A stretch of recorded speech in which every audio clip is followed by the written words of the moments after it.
Abomunya akwa be biemfa emra bedwam so on Adom TV. Live on DSTV channel 280, Go TV channel 119. Multi TV they was this live so you stream on all our social media platforms from Facebook to YouTube. Maybe aboko be and search for Adom TV. Their comments near nye enkenkan emfa emma. Because nyame ya Adom from the 12th to 14th September. 12 no aye Friday till next week asem na making 12 to 14 September. Ye nyina ye share our God Park ya Eben Accra Mall for the Joy News EcoBank Habitat Fair 3rd Clinic 2025 edition. It's a good park, okay. It's a good park ya Eben Accra Mall. Ye nyina ye twa enhia honum. Wa peso si dan, wa peso tofie. E dan na peso si akane be na abehia. Unfortunately for us, one na sponsor ni nyina one na odi tintima wo adansie. The sponsors ni be Drive EV GS so drive into a sustainable future. Usi there you so nyaka. Untimi sit down ko fatrotro. Usi dan kwa so nyaka. To car papa so nko fa to a ko to ka wi sie say tu. Ne twi edefa yeso. Drive EV GH. Virtual Security Africa, Safety and Home Solutions, Superlock Technologies Limited, DPS Pipes, Elegant Homes and General Construction Limited, Gold Key Properties, Ayula, Ghana's #1 service app Bako, or the services be bring. Special Gardens, DBS Industries Limited, Door Masters, Lesh Fortune Limited, LandlordAfrica.com, The Builders Market, Right House Energy Limited, Syntex Tank, Interplus, Clifton Homes, and of Western Villas. Omanasuasne, Emiade, EcoBank Joy News Habitat Fair 2025. Or say Dream 8, Own It, and Live It. Yade, Brown. I'm your 4 atnase. Yeah, Baba D and Combo. Mamanya so comment na mention kai and found. We have our main issue, but a quick one on Simdika. Challenges or your health centers. Akadi here. Then it's coming for a do a member, a lawyer or a lawyer ni.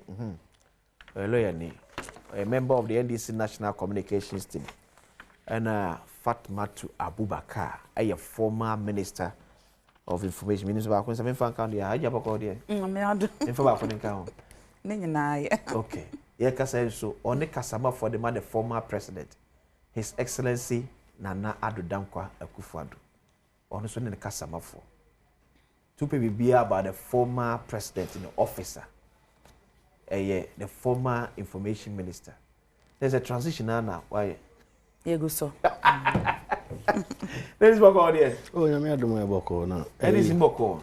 Oh, and this is Muboko, man is Muyaboko now. Minia Bana. Fatet say.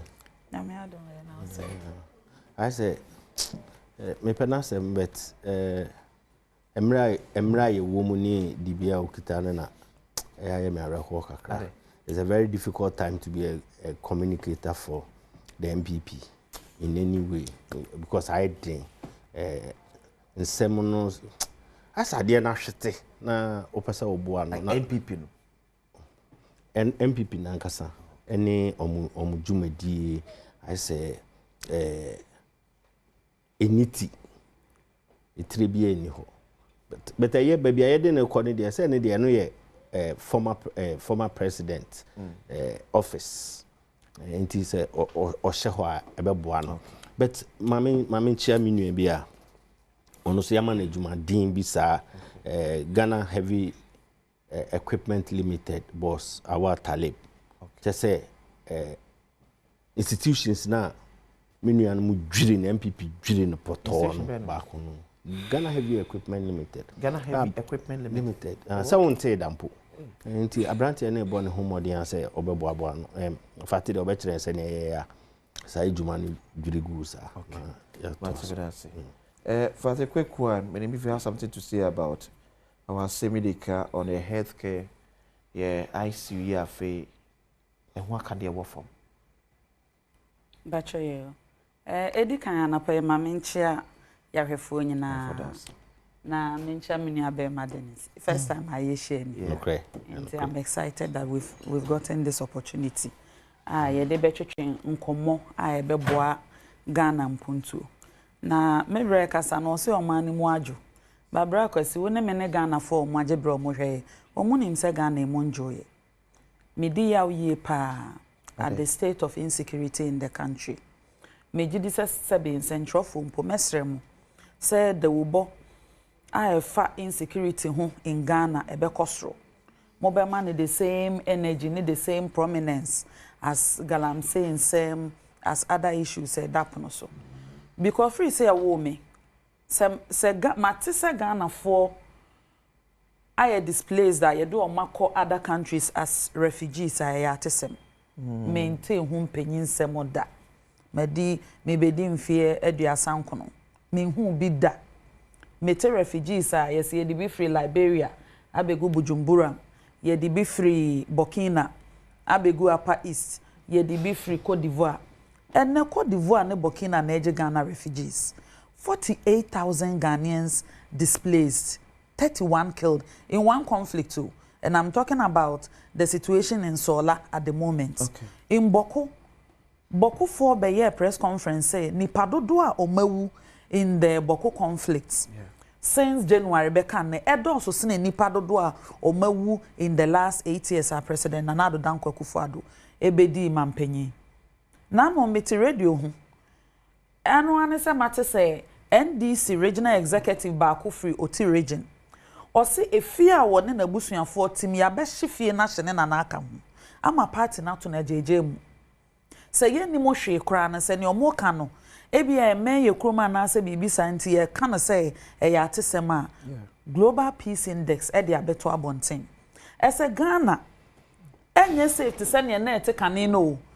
Se globally ya tesu bebre Africa ha na ye de ebo ye honsafo hene se Ghana ye nya hwe kra no na nye ya sumdwe. And Africa ha Ghana da number 7. And I am telling you say ye ko obi ato ha as bibia say nipa yira any incidents of insecurity a ewo krom ha no. Se obi te be na oka se Ghana adwo a se bi NDC for peneka. Nyame adom omatna opposition 8 years nyame amakwanya ababan mu so omo nso so mesom na Ghana for enhwe ne omo beye. But the state of the country, insecurity in the country, a big issue. Na so be beto abama na so be man the second independence. Independence na bano no te Ivory Coast ambacho independence ne bia ka no. Oda Burkina. Me hu bi daw, me se maintain hu mpanyin nsem da. Ama omo yeso omo dwane kra no, a omo kotena ehyen mu anase kodo mu aka omo agunsuo mama nipa ewu. Enti eba security situation ne dia Ghana de se mejitum say aha adwo anenye easy as oba time etwa mensunu mu sesebi adehye wo krom ha say efa ne ekonom na ye besre asrafo abambofo aban no titiru omampani John Dramani Mahama so monfo mo nan si fom sene akwati aba election bae metie NDC ni penye bako a wo ye executive or constituency ni interview or say police for abegu ho say efie bia police ni baako one house one policeman na so la de yentimi anya one house one policeman ni atwe Ghana for a omodeda classroom ukọ wenchi ebigugu classroom basa ni ato oma jeje mu say asasi so omode omonya Ghana for enti mesre say security situation ne de enye yempe ho anamo bintu eba apomudin a Ghana we've come a long way. Yeguso nso so ayeko megidi se ebre bi etwa mu obeda asori aye se cholera akonipa ebro ahanu obeda asori aye se mfa atiesi enkrofo so obeda asori a lot of incidents die ntina na eba sa titru ne se Ghana ha most of the districts ye ba abam aye kan na as many as 81 districts no money district hospitals cry bi ni ho na mamema a typical example me free garu me ekosase ni me free garu me krase yefra ho azogori me krase nchen na say yabesi the new agenda 111 hospital garu is one of the ones na set to commission because ne omasi awie apenti ho aye aka de omode beguma ansa na yefri ho na efri Tamale Airport adabi me wo Tamale Airport na mse mame nso Google map enhwe how long I the bed drive from Tamale to Mikrum na 226 kilometers from Tamale to Garu. Almost 4-hour journey. Yes, 226 kilometers. 226 kilometers no. Senya mission hospitals mantra kakra bi e wo ho a edimu a wo yare na soja ko pa na yese yemfa onkwa yare sabia o first baby edimu abenya eboko e ho so unim situation e wo ho efri ho ye boga unim situation e wo ho major referral hospital a ebetime de wako eye Tamale Teaching Hospital okay ekwan ne yemposen na ambulance yemposen a hwe what it takes. So obi yare in an emergency situation, not they need to spend be on the road for up to 226 kilometers and some omenya the state of the art health Enti President Nana Danko Akufo-Addo nya akonya no besomo mfie nwotwe ade a Ghana fo nyina bon nsema no bona baso ese ade a wo ye ni ye ene ahoɔden ni sika wo de share apomuden mu ena wanfa nhye baby faako o de share ni nyina unim say hospitals na projects na wo ho dada dodo na on complete ye hwe bibi te say Kumawu ene Formina Hospital passed through the hands of 4 presidents. It took President Akufo-Addo to complete it. As at the time President Akufo-Addo Soria Akonyano so in December no. Now hospitals bako ayayama districts ne nkeka ho ya commissioner bro aduanan 40. Okay. Mejidi sa ade show mo dwumapo oyokompotem ho kofredu mo wa chiase. No, before agenda 111. Okay. Agenda 111 there commission miensa. Mienu in Ashanti region and Abaku in Western region. Okay. But before agenda 111, the 40-bed district hospitals na your commission na ebro aduanan.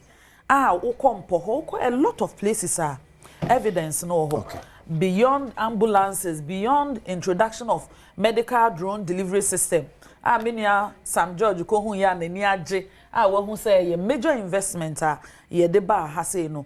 Na Kolebu Teaching Hospital ha ya. Na sebi omo person omo o ye campaign for France. Oh there be just me try ya ene ni aka say ye the brother hospital me say wo Kolebu campaign Kolebu urology and nephrology departments ye dey be specifically obi oho awanya prostate cancer obi oho awanya kidney problem obeko dialysis ni ade ebete bre no so sa hospital na esi ono okukuru di kosi asase foforo so a whole state of the art hospital that can stand on its own na ye de vaccine program oba na nkeka ho nanso me ka say yenwie se ne ewusi kan no agenda 111 hospitals no na emu fakese no over 50% of them are at various your friend is saying levels of completion na ekwa enimu pa bebre okwa Volta region about 8 of them okwa Upper East region about 8 of them and amaka se me ankasa matena moto so akohwe ne President Akufo-Addo de ma the people of Garu me hu video of Pusiga ohinpon a wo Pusiga say in the history of Yetesa district no the biggest investment Ghana high in the district agenda 111 hospital project President Akufo-Addo dikosi o enti abesro mampanyi ote akonwa mu say yesre no districts na omo de yenwie ne yi no oma ahokeka enkomu na yentimi nwie ne aka no na ni nyina abesom Ghana de district ni bia ni ho awie oso se district na yenwie tie nya botre unse o ka kire me se me nya una se se ne me pe wasem no so me interject enti bacho ka de we ye afie ekire abofo no ye wie campaign ni nyina na niema ni nyina ntimi ankeka nsisi ani no afi na o try se o keka niema nsisi ani obia wo Ghana bia di adanse se agenda 111 near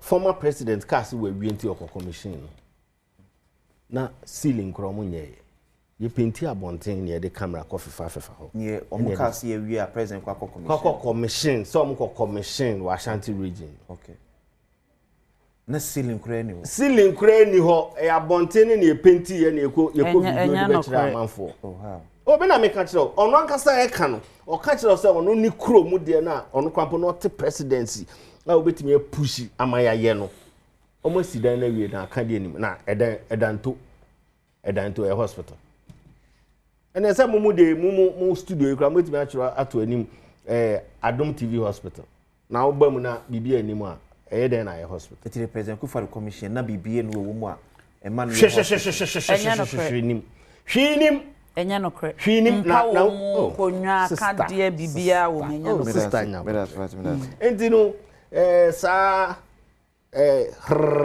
kasa ne de o mbetimi ato aso be unim me say the Ghanaian voter has become complicated. Ghana ni na wona nete Ghana. Say ne ho ya homete kakra. Mane nya won say ye be wie program yi. No obi asend you video of hospitals bi ansa na so mo wie no. Okay. Wo be hwe kra no na ye more so. Wo betimi aka say voter region 8 na ho. Me ametimi abobo bi ama. But levels there wo no. Block to. Enye din se wa boda na so awie ansa na crowd de akade no akogum ndi za wo call now the contract man no a story a me read obi ko GB eno ko shase or the company or the ko shase no one more company na mane ye checheye e sweetheart deals de agenda 111 ne ye nti adwuma na nkasa de abeto his excellency John Dramani Mahama na so okay wa shega na fobo se ejuma na ye de aman no ana vote do na ye man no he will not take it for granted okay som no ba se oba be som okay nti obesom nia ewo se otoaso nyina obehwe se obetoaso na watoaso yiye de akwawie pa enye nia ye de ya no beba befa ho na at the end of the day yenwie nia magana for average say yaye obekaya during the 2024 campaign minuanum problems omunya dodo na ye yaye na Ghana fo bi som say ewo he yesi ewo he no mantimi ankere da ewo he na ebi som ni nyina o mantimi ankere da eno ne omo 38% omunya 41 I know your figures are electoral commission. I know your figures are electoral commission. Now you're agent. Electoral commission. Now you're more electoral commission. Electoral commission. Okay, minimum 38. Minimum 38%. Enti se almost sakra. So what I said. Almost sakra no mo to omo niema yie. No mo hihye omo niema se ne wose ye hihye no. Na omo siesie party. No mbe kon se ne omo koni ya ebe areho berase bra kwesi misrewa we de otrofo na semi dance ni wa abrochi me wo videos of all the hospitals I commission me the farmer of production team no for the benefit of our audience says a hospital I mbo ceiling yem painting akade anima otrofo na semi dance ni wa abrochi mem intermediate mitumra na mache very important for the benefit of your audience say we say me video bibia ni nyina Ofankor municipal hospital ewo Kokoben atwema municipal mesende amount mesende amount ewo wu phones na bra dia ni ewo wu phones ewo me phones we need to furnish the production team with the information so that they can to me send the amount. Brad, me say me send the amount. It's a public document. Me send the me call police see na me chairman. Me say enti mpacho me send the amount. Because me say mo party no an kasa structure na kasa aye crime scene. Phones ni me na me njindi. There me say firu phone so am na the video of hospital e kro baby e si honom yeah impression we health minister o video no be hu no enya live video na acha say dance ni ho say ye enya live video say dance ye wo ho say ye me say enya live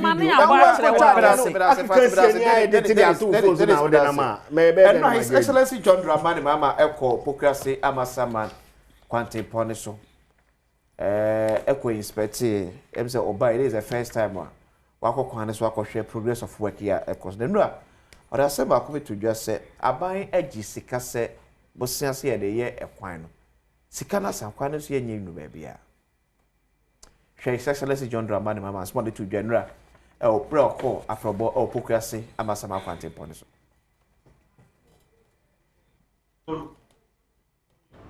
And I don't understand why the money is finished and the project is not over, and that we're having to come and pay supplementary almost 78 million from government of Ghana funds. So that's something that we need to find out.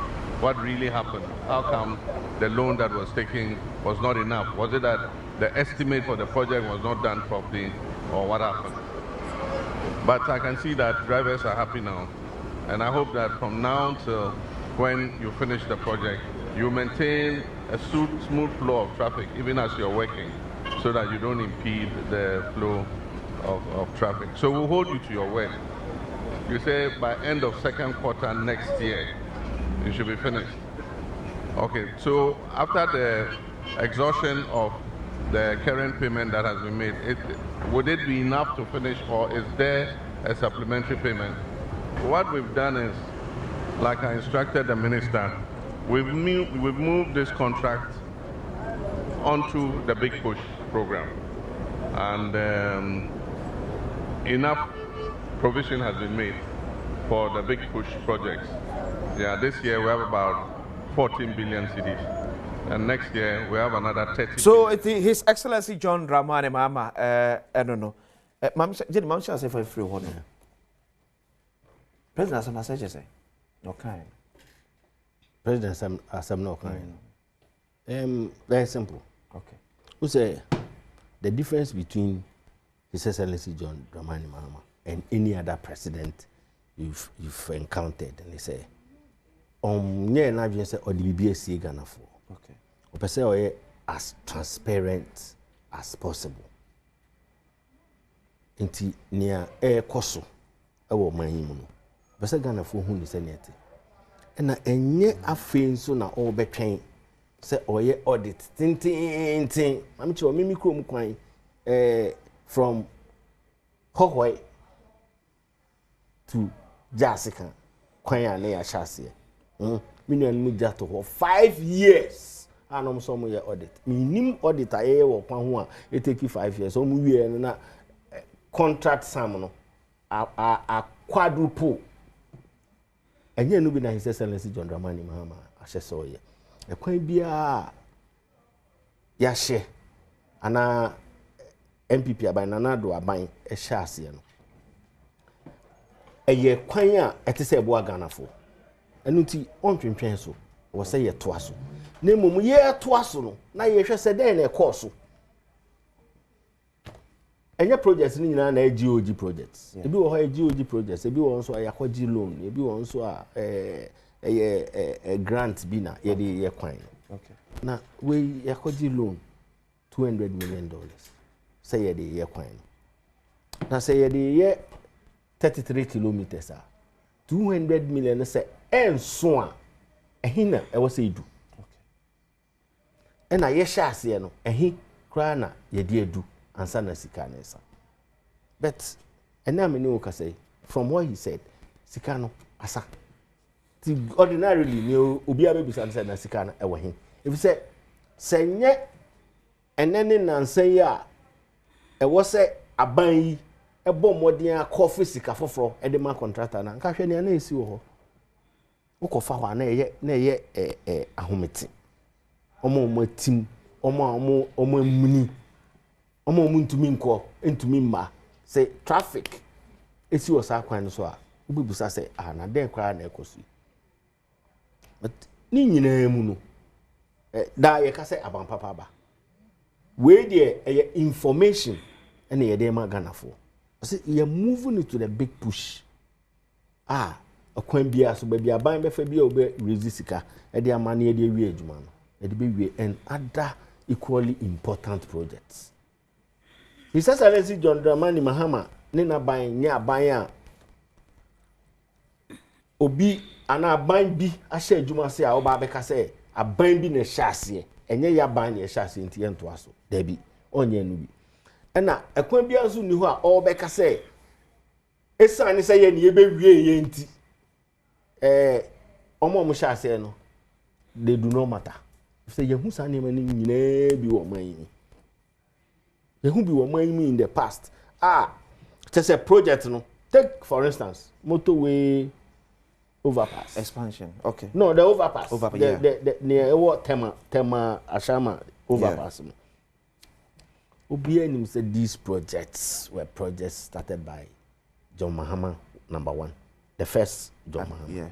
Obianim said Tema Mpakada Railway project was started by John Dramani Mahama, #1. But Shasania is for packaging. And who kasa as if His Excellency John Dramani Mahama about first time. One year share cry. Okay, the fact and no any amamu. Okay, fact way. So the president can say I did $200 million. And they say a quack or your coin. Sikanasa and so you.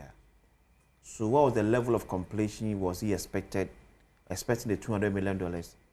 Say it to me a cover. Near my contract. Okay. No man contract no crampo say onim near 200 million there was a cover. Like distance of near Oma contract. Okay. Minister na or superintendent the award okay. Or superintendent award no. Yeah. Final stages of the contract no crampo. You be say no say he does not have a copy of the contract until onim near was a 200 million. No. Are we sounding say Sikano nyina ankwa ankoye adwuma wo se eye ntina ye hunu kwan se retena na se adwuma na wo se sikano ye no okay se sa adwuma no na sikano aya I don't think that His Excellency will go onto the road and complain. It's so back to my question. That Mr. said mampani wo baby and nsusu yem ne ntiti no I was say $200 million I was say eye adwuma se adwuma aye no okay eti I say ka ye dru hefa enti se nkadi e kodru babia e kwan no na tutu asay agise His Excellency muko raise almost 78 million e ma contractor na answer with me ato aso but as to the breakdown say percentage we na eduma na do this is the percentage expected. Okay. Moving forward, we'll give you all those details. Okay, but who said about government commitment in the year? A kwani yemse kwani about $346 million say. And na yenya loan of $200 million. Eti GOG nso betimi ebe committee about $146 million. Eti any a part of years your commitment. That is so. Yeah, enti na because it maybe say na waka no yenya sa figures na ebe boaye say $200 million no. Eye kwan no edu at what percentage? Now Ghana Fat say be and say they do best 75%. But His Excellency John Dramani Mahama na by no. They rather 50%. So they will ask for the shortfall of the 25% no. As a who sikano e wanyesa. Yeah, we'll get there. We'll get there but one kasa okay. To the ordinary Ghanaian and the ordinary user of that road. Okay. See sir percentages any discussion here I have about percentages where you should have got into discussions in abstract. Okay. Or no, how much trouble the road is, how it has been in the past, how the contract is flowing. I know an ordinary person. No. Okay. I focus on. That's it. That's it. See, what $200 million AJC? Let me tell me others attentively. And one thing is clear in my mind. Onim kwano so sa. Ofankor. I put it to you. Me hona meti. E hona mi free buy. And I put it to you say onim kwano so sa.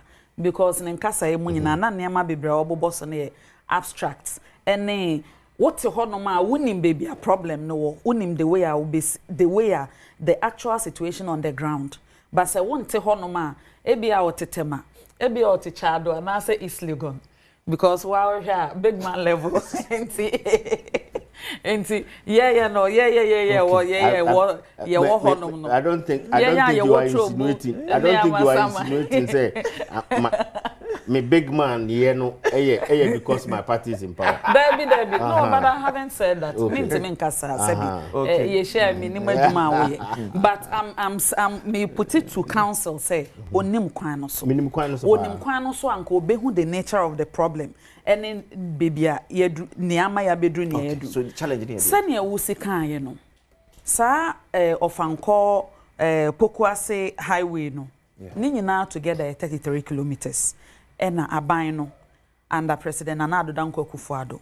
Say as part of dualization of the Accra Kumasi Highway no. After a year suhum to Peduase. Wonim say ye ba power na suhum to Peduase na single lane. Apedwa. Suhum to Apedwa na ye single lane. Apedwa ansa na wako lenda do. Eho na me pache. Ena President Akufo-Addo baye no ye be dualize. Previous government so no ma dualize bi. Professor Mills ye enkoko bypass and I think in Sawom bypass meboa. Ena ye nso so ye ba ye be ye suhum to Apedwa. Ye wie ye no. Ena omampani dada na Adom Akufo-Addo. Say Nsawam to Ofankor to Nsawam Highway no so ye be dualize. So we obi a wonim kwan no so a na wonim se kwan no e were 3 major problems. Okay. First of all, say wo free Ofankor Pokuase interchange baby e wo say na amina donko a onyina akese na si mfimfin na wo kwan na lane tia ba ko ha na tia ba ko ha sei. Na tracks ni e bebre to kwan no na enye kra. The situation then was so bad. There be accident or sa kwan so. Sa wotra Pokuase nso so. Na oko wanim kakra yemfa na sama market nso so oko po bi man a. Ehon so problem no na flooding. Asase ne very low. Ekwan na bridge cross mu nhye da hu. But nsuo tope na abegu kwan mu nsuo yi eto a kwan ni nyina yiri flat a ebi nko a ebi mba. Because na kwan no esesen ke ye bridges be ba ko 8 eto ase ansa na kwan afa so but te kwan no na bridge ne nyeden enini ase enti no apart from ano ha say no problem na scope no eye basa no plus enim hono de na flooding was because a low line na ho so ye ehwo ye wetlands memfa ne say asase no e wonsuom ena ne etoso miensa ne se kwan ni nyina na single lane na emususa enti ekwan esese nka ode be se 20 minutes twa obedi traffic mu be se 3 hours na wontwae President Adom Akufo-Addo yes say be ye kwan no ohwe how busy ekwan ne tie anyhow important ekwan ne tie a wontimi nto obo nka se ye baby ba ko kakra wie ye wie ane akoto ade other side so enti omu bubu kwan ne into lots mbacho tie ni yo ye bubu ni into lots ni nti na wokwa amasama ya wo interchange aye wo ho whilst anim ha ne enwie even so Pokuase interchange na odru baby a wo se middle lane ni nyina ya asphalt se wodru baby a China mall amasama China mall no a wotimu hu se drains ne grounds work no ne gutters on the side ne middle lane pillars so omode ne minimum construction for time but wotimu hu se grounds work no o magredi asase no aye drainage on the sides any middle no machichem ni nyina it was done na akasa ebi on be fail na omaguso enti even as at December last year na problem aye wo kwan no so no one mfutru because of course major road bi aye constructed na se enye wie ya na tracks no nsugu so all the time and mfutru be den ebe how but for the most part na kwan na mo trouble because uyi the first lot no na ye wie na ufri Ofankor Pokuase interchange it shouldn't take you up to 3 minutes because for side na ye wie ya biemu bibia but I'm saying say even after interchange no okwa anim kakra bon say middle lane no so okama wie na ho am na wie enti no I am saying say ye free abamu no na your problem of mfutro and a two problem of overhead bridges no because already the scope of the worker it is supposed to have 10 pedestrian footbridges and let me run you through the scope because construction site bi a obeko no contractor ni din boho say a GOG funding and also be funding a boho the total sum of the contract ne ho aka de bia boho enti say obi ko gina ho no ka say na aden munnimu sika mo de be ye kwan na I'm surprised because at least all that information would have been contained in the handing over notes the previous administration handed over to the current government and this is the scope of the work we were supposed to do one bridge over railway crossing wonim see ye wie dada wafasa kwan no so obehu say ho ye wie ya nyanka even Ofankor to interchange in parts no wouldn't have been possible one pedestrian underpass ewa eja herbal one interchange at Amasamai unim so mugu so maye for a good part say uhu Amasamai edwomu honom na obehu so mo ye your friend is saying interchange or you will see said the work has been ongoing. 2 flyovers at Pobiman and Ajin Kotoku. And also so who say almost at a Jumani bi baby Bencon in Nimusa. And underpass with traffic light at Nsawom, 10 pedestrian footbridges, drainage structures, and other ancillary and near men says omoye. Now Mrs. Akwan way ansana omubetimenya the structural work together kramu who say kat mi fasono. Drainage baako nwotwe. Sa wonam kwan no so obehu so omoye construction no omo bre. Ebi ho no mo timi the pump ebesi kwan ni finfin pumping nsuo gu because nsuo wo kwan no ma to the extent say drainage ne ye no kra na ayede enti substantially ekwan a esese ye de $346 million eye enye cedis o mbacho tie ni yo $346 million na emu efa kese na $200 million every Afri-Exim Bank na aba na chese almost more than a third of it, which is about $146.4 million. No, GOG and eba fande. Enti se juma no, oka se juma ya yo sa kwano so na ndru half of the work that is supposed to be done na wonya no kwafo. Because obi a wo ye road construction wo krom ha na amon ni baabia enim say the structural works na ne ye kwafo no edo so se asphalt na wo di begu so. But why are we here? Ekwan na deteriorated because since January, aban no ama ahokeka bia anko adwuma no ma obi anko ye hwe wo ho until ya recently omoye payments bia. I have to acknowledge say metie your friend is saying the controller and accountant general on radio and no my breakdown of recent payments are on my so that the contractor can go back on site. Now contractor na raise na contractor na raise certificate yenchi ai oni akade a onko back ena nsuo to onim sala say nsuo am to say this year na nsuo to the beginning of the year yenye maintenance yenye failing yenye hwe na kwan ne say ya na say to the extent say me every week me kon say wamdwom me ko dwada on Thursdays and Mondays but I put it to you say even January na kwan ne nye basa say but a break contractor ni free site na ena uye any knowledge about road construction na o share adwuma na say you have to finish o jai to hono ma ye basa kakra nsuo to na ehuru biko other weather problems ni na amakwan na be basa and to contractor no raise certificate from the beginning of the year be can say na omuntua bi no and ono so say na niam free site ho and omujai say we dey yenkobo gumbe wo kwan no so it's a good thing say the government has made some commitments. And I watched one of the PROs for the construction company. Okay, said they are back to the site. And a president akwakoye inspection. If they are continuing the project, for the good of this country. But to say the 200 million from Afri-Exim Bank was supposed to be the total contract sum one is peddling falsehood. It's misinformation. And to say unimunia or modi says sikana ye. HSA wunyo obi a we use that room. So far say near Utina Dennis Kenya. Maybe they have a person $200 million no should have taken us to. And I make us a mamma breakdown of what it has taken us to. Macha wa juma ayaye. Lot 1 of Equino.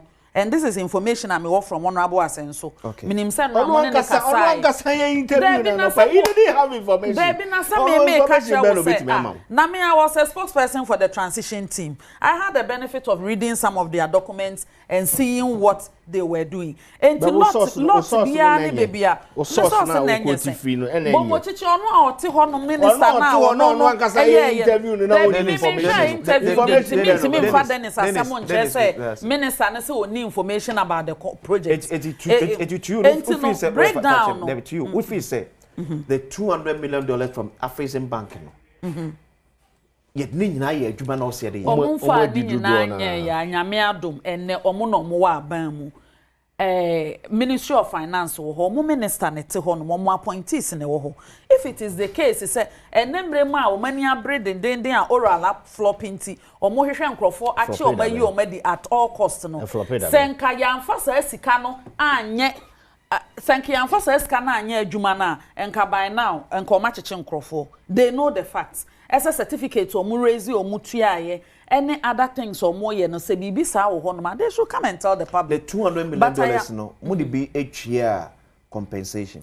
Mayor will say this is supposed to be the composition of the total, because we did a lot of campaign on the Afri-Exim Bank facility, $750 million, and this was the total sum.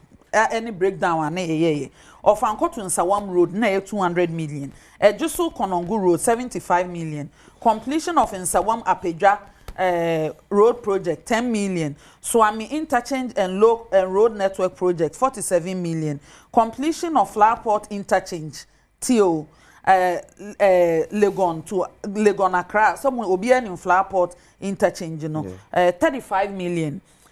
Completion of Sofo Line interchange, 35 million. Construction of Kwabenya Peduasi Road project, GOG counterpart funding, 10 million. Completion of Eastern Corridor Road lots, 5 and 6, 70 million. Completion of Enchikrom Adosu Road, 98 million. Purchase of rolling stock and share parts, 30 million. Construction of stadium infrastructure for all African games, 140 million. Intimacy counterpart funding from GOG no senka 146 million no so be so a ekwan no kombewie so munwie kra beka kakra because inflation inti for most contracts obi a man entrepreneur obi timi kwaje contract no ma start adwuma no duration ne expand beyond time on bewie a ana say expand beyond kra na etimi drum pempenso obi na enema boa eden akosoro Zana cement here 85 cedi na 110 cedi sa. Nipa no be go back to the negotiating table. As say inflation ne other exigencies inti. We need to change the scope. Na monfa kakra nya den en come home. But it is not the case. Say abino. It is not the case say President Akufo-Addo aban koji ska wa Afri-Exim Bank say ye dey be start awie Ofankor Nsawam Road na sika na sanso ye hu adwuma mo ye ne obeka se wan hu adwuma ye na wonyu su kwan no nte ho Fatima Abubakar former minister of information we fa che my time why now to be I respond we go so here bedwam on Adom TV here by is here okay so nyina kwa ba bi emfa emra bedwam so quick messages here I'm asking you, is President Mahama telling us that the NPP didn't give them any handover note? What has he read from the note? And what does the note say about the Pokuase Amasaman Road? Branana, I don't know. I will see, tell Lawyer Dennis that we need evidence. Evidence is the game. If he don't have one, he should allow Fatih to bring out her evidence. Osama Evans, they are already this one too from Abrewa Bubuashi. Also, I could send my greetings to Honorable Fatih Abubakar for doing the Lord's work. God bless Honorable Fatih. My name is so much today. Say Chief of Staff, Chief Justice, you answer. Now wait me up here. Yeah, point. Chief Justice, the answer. And one. And the Fatih who knows by 17 pages. Or who knows best. Or a feminist until Baba come from Marquis. The number Mamma can say, oh, not many what bought me the what friend let me baby dream about Dennis. Who are what more than see hospital or phones who crumble in cafe in my uncle. Say after 8 years, a few people are overwhelmed. Say no one names say a rabbit my juma send your name right because maybe a tremono na a Ghana for Dodo na ya soma because na ohinina na otisone na na kan kabi o kan wuntimi nkabi na isan say wuntimi nkabi ntina Dodo na mo bufuo ne o masem ehwomu eno ne Dr. Bahomia 38 no ehwo no mutimi ko kasa because eno de ukowura adaka ni mu a eye wonko a enya woni obi nti eno de maka madwen a kire wo ewo paper so eno na na ewom na ne edien na mrane ka emrane sesen emrane se mimiti hoi na medwin se mini afati etu anamon bi a emfata Mintro petition.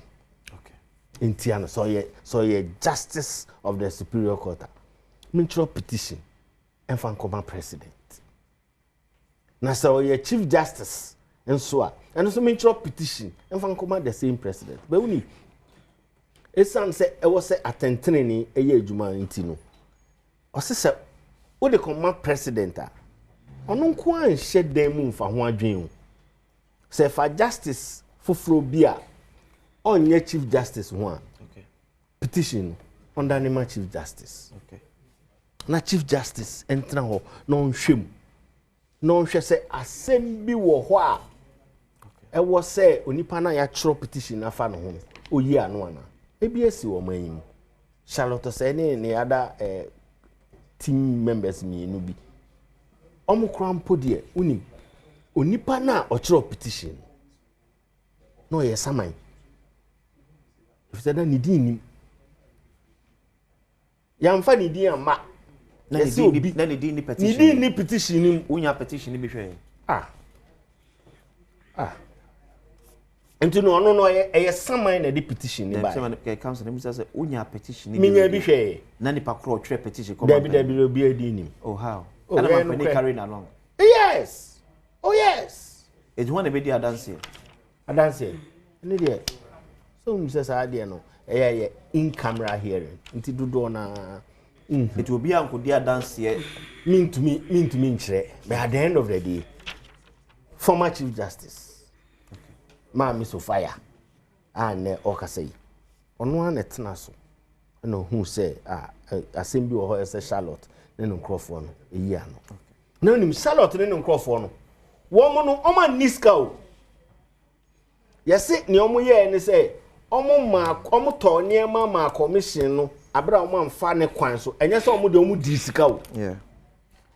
Nenso committee ni trans no committee ni say samra na omo amfa nya adwuma ni ntini iyom yetiman mu omo ye recommendation no you see near constitution ni can say committee ni ye recommendation na president no was all the adwuma Okay. and once a committee na ye recommendation ni there ono nsan ni I say On to be some bia. So it we am running name near SC. Ebenya sunsons boni bi e we judicial so. Dabi crack. Best strength judiciary. Papa. Nianka ebenya sunsons boni e we judiciary no so. Eni senka omu committee ni be wie na adwuma. No maka se oye hu hwe nti no maame ne nsanko. Na nienti anka ebenya sunsons boni e we ye judiciary no so no say abra committee ni tu anamon ono ankasa na ne asema ba ne ho no ne ye ode to abonten committee members mienu one omo na e wo bench no so no ne oye form ho ne otrotro form ho ekwan a yese yenya ade ne in camera ono ankasa ne nkrofo fa akwan bi su leaky documents ni testimonies ni nema eno nanka committee ni kasa on samra question baby say no kwa oni ho na ekoye adwuma Mera say thumbs up to Honorable Fatima to Abubakar. As a marketing expert by profession, I owe her 2 bottles of chilled Fanta cocktail for exposing the lies of lawyer Dennis. I beg you. And the NDC government. On record, Dr. Mahmoud Bawumia had 41.75% and not 38%. The fake news from the NDC should stop now. Mahama has failed Ghanaians. Jesse Buako, marketing expert. Bra. Mesinti abanya oka yeka bi mponi. Ena sebi. Eyewitnesses cry sotro. Oh, na multimedia na nwa ebubu Magdan dan ya eye multimedia journalist ba ko ho se okwa report Dennis. Debi na Magdan dan my new friend Debi oka manka bi Debi yente no free one ye ne hiane aye ne fata chief justice na mo yese mo beyi no mayi no enti na mayen na abanya oka bi e kan bi e na obi nam ne baby na yabubu warehouse na multimedia journalist akopie ho ese me pe eyewitness account of near esi wa ha yes nkrofo bi from omu free national security ebo abrante on live camera bo no so tro tutu omo na wo na ya ase na da me am na social media na na bukura bra Ghana for mo hwe de omu hu ye nya me nko ana me hu se no so wo phone so ana bro abrante yi journalist no kra mo ye ni interview wan ka so no kra ne ko mu nyina ye ne ya ono so wadi bi kakra ms sa omo de omu kogu Blue Gate just for being an eyewitness aban can be a cabinet and yes mbabunu toto fefe wa ene omo ye TikTok live na aban so called national security etete live no so ni etie ni ombeka obeti wani ni asesa TikTokers e de omakwa ya arrest omo e de omakwa gu prison aban can be a cabinet ebimie cancel. I am saying we should set the record straight. Okay.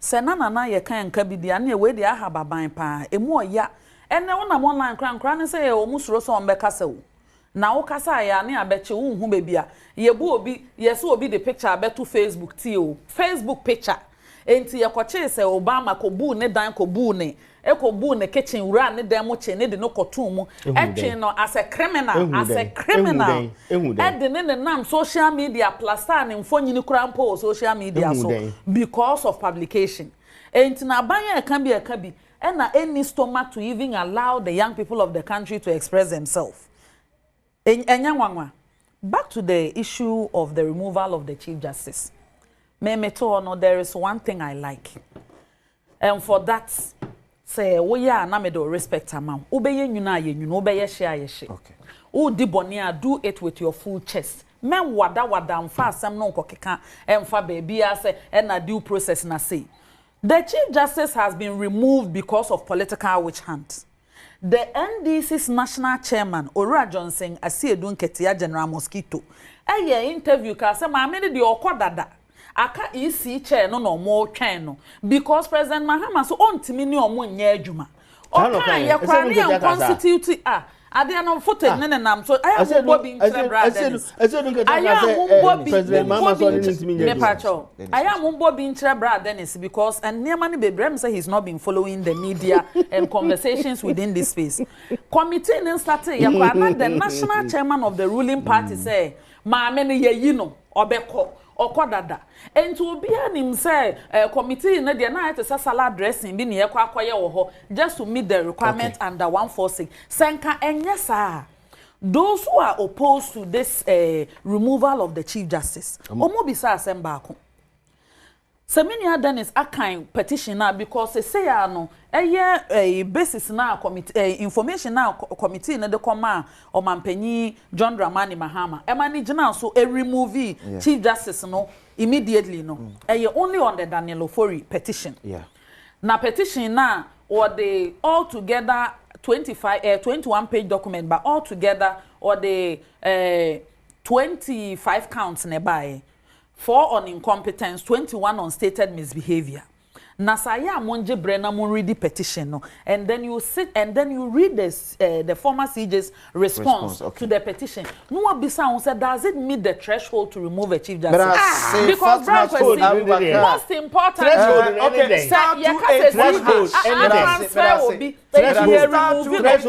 yes, see the decision of the Supreme Court. Mr. 142nd threshold. Selecting option 4 Pachamba. My main check of voice case here. Some Yamia Madam. Who will be a Mediacatia. 81 every 1,000 cities are pay 5, 4, 3, 2, 1.